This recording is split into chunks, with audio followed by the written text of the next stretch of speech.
E no final de semana em que o canal Spótico no YouTube comemora 1 ano, vamos dar início aqui também na cobertura de uma mega produção que vem aí no ano que vem na Amazon Prime Video, a série O Senhor dos Anéis. Vem comigo que a gente vai te atualizar e te situar de tudo que tá rolando dessa fantástica série que promete muito. É depois da vinheta. 1 ano de Spótico, hein?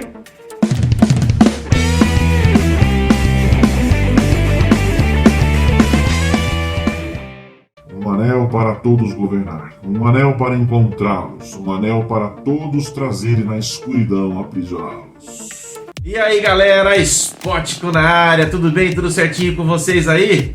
Pois é, pra quem é saudosista, pra quem acompanhou a estreia no cinema da trilogia O Senhor dos Anéis, toda a história passada na terceira era da Terra-média, com a Sociedade do Anel, as Duas Torres e o Retorno do Rei, nós vamos ganhar um presentaço da Prime Video, da Amazon Prime Video. As filmagens acabaram, foram encerradas agorinha mesmo, dias atrás, e os caras já estão na pós-produção. Uma série programada para 2022 e que vem com tudo na plataforma de streaming. Vai ser a série mais cara da história da televisão.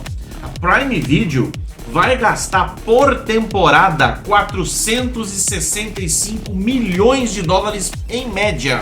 Não se sabe ainda ao certo quantas temporadas do Senhor dos Anéis vai ter, mas o que é certo é que essa primeira temporada vai se passar ambientada na segunda era da Terra-média. Como você sabe, no universo de Tolkien, nós não estamos falando da nossa Terra como a gente conhece. É um outro mundo, é um outro planeta. E é impossível falar dos acontecimentos da Segunda Era se a gente não ambientar o que aconteceu na Primeira Era. Claro que o que a gente viu no cinema, repito, foram os acontecimentos da Terceira Era. Desde o momento em que o anel é achado lá dentro do rio pelo Sméagol, né, pescando.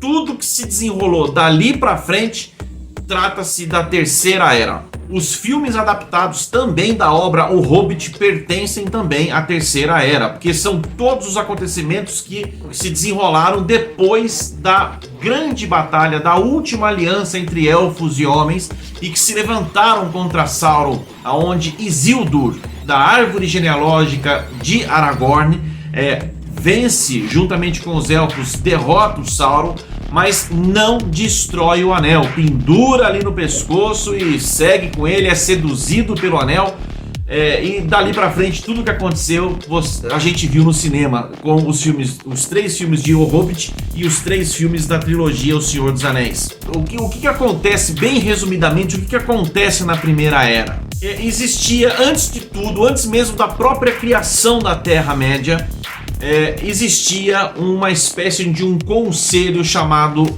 Ainur. Esse conselho era formado por grandes membros poderosíssimos, místicos, espirituais, que tinham a função de, ao mesmo tempo, criar tudo que na Terra-média se encontra, tudo que existe na Terra-média, e dar o controle, um equilíbrio para isso. De um lado nós tínhamos os Valar, que era uma espécie de deuses da Terra-média que criaram tudo, o sol, a lua, os mares, os rios, as árvores, os frutos, os animais e também todas as criaturas, incluindo os homens e também os elfos e também todos os demais. Um dos membros do Ainur era o Morgoth, um dos mais poderosos, e ele trai os Valar, em determinado momento ele trai os Valar, e ele assume e é responsável por todo o mal que invade a Terra-média. O seu servo mais famoso e que fica responsável por todos os seus exércitos, portanto seu tenente-general dos exércitos de Morgoth é Sauron. Daí você já entende a linhagem, a natureza maléfica de Sauron ao longo de toda a história da Terra-média. Tudo isso que eu estou falando você encontra no livro Silmarillion, que eu não sei se vai ser adaptado para a série, né? Estou só ambientando de como funciona, de como está organizado em Eras o universo de Tolkien. Mas o fato é que depois de muitos séculos, muitos anos de derramamento de sangue, de guerras, Morgoth finalmente derrotado numa aliança, numa guerra extremamente sangrenta, onde muitos reinos de glória caíram um a um, muitos homens e muitos elfos foram mortos. Os poucos que sobraram tiveram a missão de procurar novos lugares para morar e de se constituírem como povo mesmo em outros lugares. Após a queda de Morgoth, se dá início então a Segunda Era, com esses povos, esses sobreviventes dessa sangrenta batalha começam a procurar uma razão, um lugar para existir na Terra-média. Enquanto que os elfos rumaram para o oeste, para terras sagradas, a mesma terra que no final de O Senhor dos Anéis, Frodo acaba sendo conduzido como até um prêmio, né, um presente para ele, para conhecer as terras sagradas dos elfos ao oeste. E a ilha de Númenor foi destinada para ser o principal reduto de recomposição da história dos homens. E ali na ilha de Númenor, os homens buscavam novamente contar a sua história. Os marinheiros, os guerreiros que lutaram, os descendentes daqueles que sobraram da batalha contra Morgoth. Mas o homem, sempre sendo homem, sempre ficou aquela ponta de inveja dos elfos que eram imortais. E os homens vira e mexe se erguiam contra os elfos. Esses problemas que os homens causaram para os elfos, é muito complicado que os elfos confiem cegamente nos homens. Aliás, os elfos não confiam cegamente em ninguém.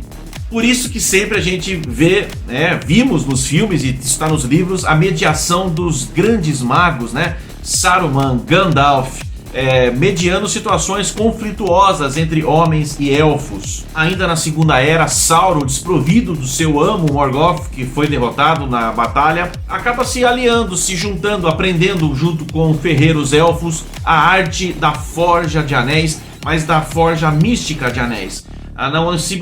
Não é simplesmente uma criação de anel, mas transpor para o anel a sua própria essência.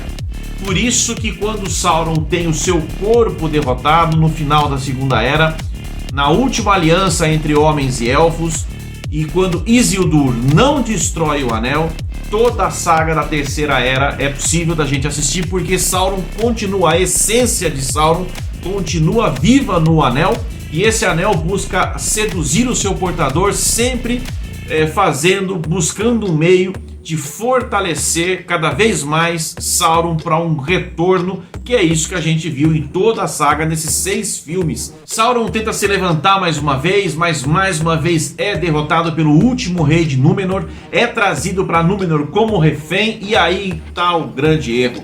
Ele, manipulador de posse do anel, ele seduz a todos e ele faz com que a ilha se erga mais uma vez, mas ao seu comando. É aqui que entra finalmente a importância da árvore genealógica de Aragorn. Amandil, um daqueles que se mantiveram fiéis aos Valar, tentam ainda combater Sauron.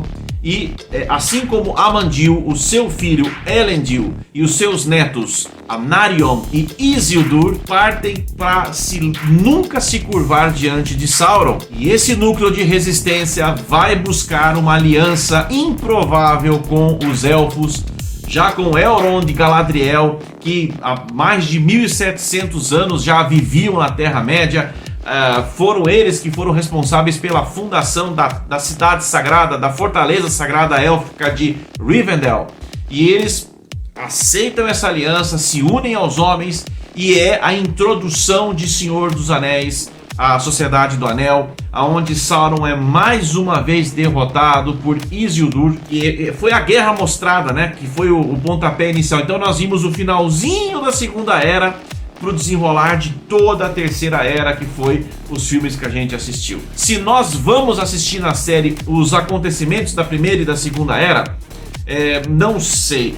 O que a gente sabe é que o foco é a Segunda Era. Não sei se com flashbacks da Primeira Era, e nem se o livro The Silmarillion, que conta boa parte de tudo isso daí que eu falei, se ele vai ser fielmente adaptado, ou se nós vamos ver outras histórias, outras adaptações inspiradas na história original. O fato é que, independente do que vier, se vai vir parte disso do que eu falei, ou se nós vamos ser surpreendidos com outra história, o fato é que eu não tenho a menor dúvida de que essa série vai vir para nos alegrar demais, para nos surpreender demais. porque além do grande investimento, acho que em efeitos especiais e cenas de batalha, a gente tem que entender o seguinte: o elenco é desconhecido, são atores bem desconhecidos. A gente já viu um ou outro ali em Game of Thrones, fazendo papéis secundários de flashback, inclusive, mas o destaque positivo aqui são para os roteiristas.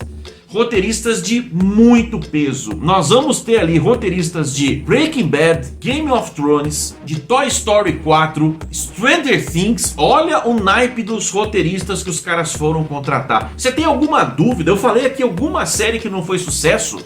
Vocês têm alguma dúvida que Senhor dos Anéis não vai bater recordes de audiência? Eu não tenho a menor dúvida. Eu tô aqui, eu não vejo a hora de chegar essa série pra gente assistir, pra gente voltar a mergulhar de novo nesse universo maravilhoso de Tolkien, que é a Terra-média, pra gente mergulhar de cabeça de novo nessas fantásticas histórias, nessas lendas, nesse clima de magia que envolve a Terra-média e todos os acontecimentos de O Senhor dos Anéis, de Silmarillion, de O Hobbit, enfim, da cabecinha do fantástico, do gênio Tolkien. Agora, algo me diz que pelo menos a Forja dos Anéis nós vamos ver. E você aí, tá na expectativa? Ou você tá ansioso por Senhor dos Anéis em forma de série agora? Os caras estão gastando horrores. Deixa aqui embaixo no comentário o que você já sabe, o que a gente deixou de falar aqui. Que venha 2 de setembro de 2022. Essa é a data. Põe aí na tua agenda, no teu celular aí. Mas se você, assim como nós, é muito fã e não vai aguentar esperar até lá para receber notícias sobre o Senhor dos Anéis, fica ligado aqui no Spótico, porque é aqui que a gente vai trazer para você sempre que aparecer coisa nova aí, a gente vai encher você rapidamente, atualizar você com notícias. Então, como é que você faz para saber? É muito simples. Deixa aqui a tua inscrição, ativa o sininho para sempre você ser avisado de vídeos novos e deixa aquele like, ó, que nós vamos gostar demais, hein? Aqui na nossa terra e lá na Terra-média. E se você tá chegando hoje, muito bem-vindo ao Spótico. E se você já conhece o trabalho desde lá de trás, muito obrigado pela audiência. 1 ano de Spótico no YouTube, hein? E isso só é possível porque você tá aí dando esse apoio pra gente, mantendo as suas visualizações e espalhe esse trabalho pra frente, que a gente precisa crescer muito mais, porque a gente ama o que faz, a gente ama cinema, a gente ama série, a gente ama tudo que envolve esse mundo pop, nerd, geek. O Spótico só existe por causa de você e por causa de todos nós que somos fãs. Parabéns pra nós, parabéns pra você. Spótico na área sempre. Até o próximo vídeo.